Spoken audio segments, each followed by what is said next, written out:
Oh, we have already a relationship with ABR. Business head then. Using them for over 10 years, really a long time. Whenever we have a smooth portion of liver, we think that's good.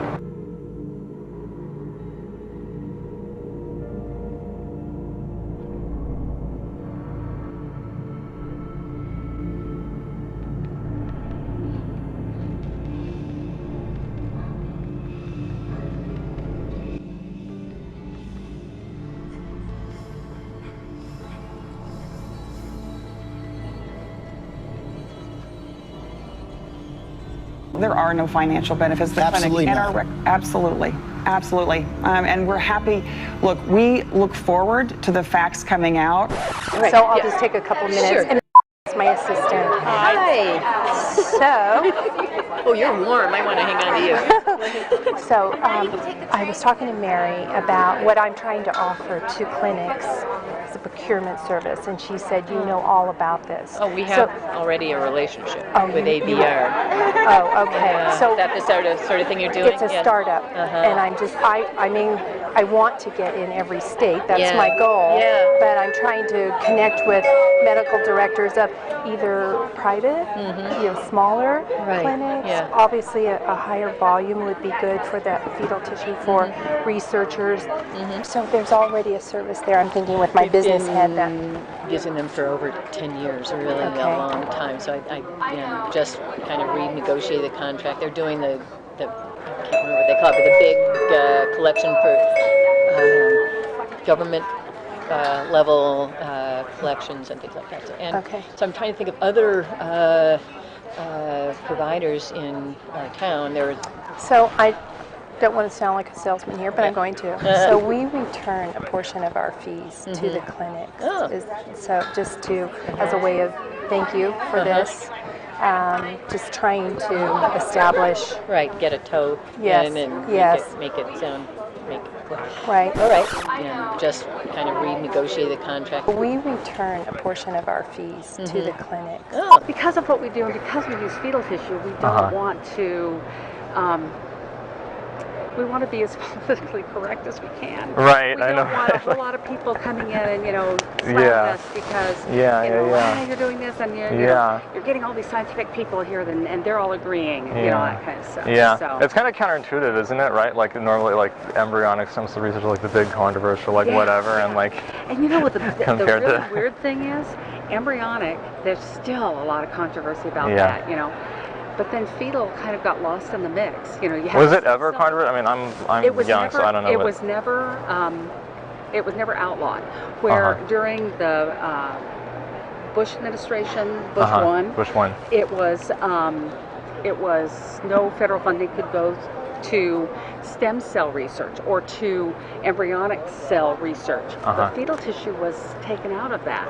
So we continued to send tissue to people like NIH. Even though the government was paying for it, fetal tissue weren't put in that little box of embryonic because it's different. Now they're trying to make abortion illegal, and that's where we get our tissue. Now they're trying to make abortion illegal, and that's where we get our tissue. You probably know Jackie Barbic. Yes. And she mentioned to me that you guys, that I should talk to you if I wanted the fetal tissue. Yes.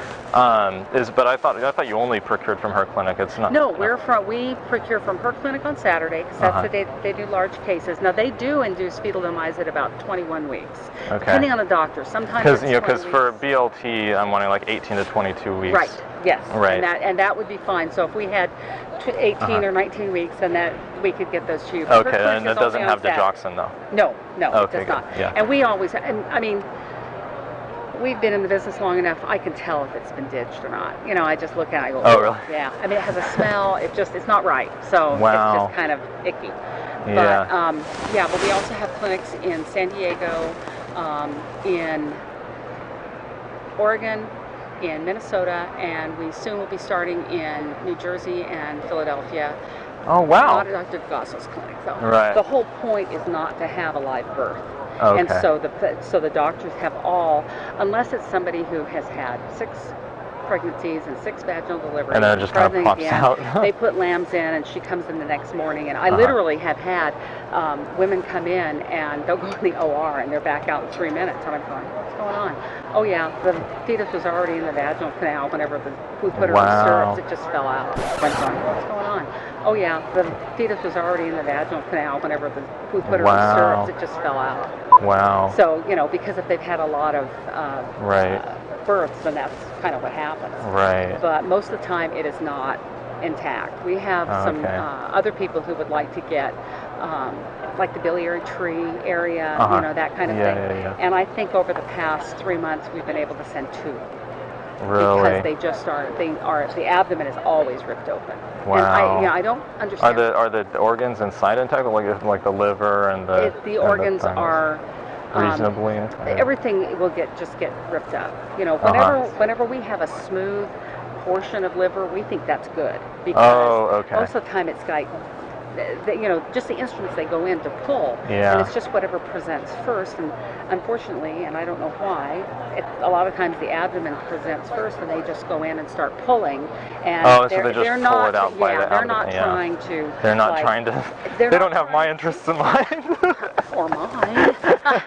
It really pisses me off. Whenever we have a smooth portion of liver, we think that's good. Well, see, this is the thing, quite honestly. I used to go into this argument. So Linda ABR is a not-for-profit, and wasn't paying any of the clinics, and was funding places in Hawaii for themselves. Oh my gosh. And all sorts of things. But I would go into clinics, and they would say, "Oh, you're a for-profit, and you want to pay us?" But and I'm like, so I want to pay you.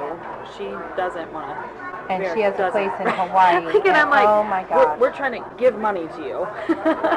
And they would say, yeah, that is kind of strange, And I said, right, and I pay tax, just to be clear, that actually donates, ends up funding programs back to you guys. No tax, no payment, tax and payment. It was like that. And they'd be like, okay, that makes sense, right? We're usually standing right outside the door where they're doing the procedure in the OR, and we're in the lab area. And so that's kind of gotcha. Yeah. And so we're just kind of standing around waiting, and then we get the tissue. The doctor makes sure that the termination is complete, and then we have it immediately after. So like immediately after, they just bring it straight over. They just bring it out. The doctor kind of goes, yeah, and then they usually say it's done, and so. Some of some staff.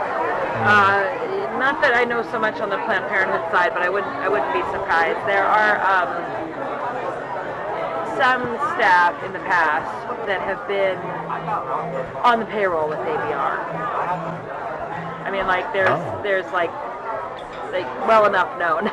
Oh, wait a minute, I didn't follow that. So, like a nursing director or somebody who's literally like a paid employee, but they're like a paid person. Are they doing procurement, or they're just sitting there holding the fort down? Like an advisory role. But they're tied enough to. Yeah, I don't have someone. Yeah, you can go ahead and. From like an advisory role. But for a long time, there were some clinics that, because they had paid advisors that were sitting on boards for these clinics, they were also an advisor to ABR. Oh, okay. You were just never going to go anywhere with it. You know what I mean?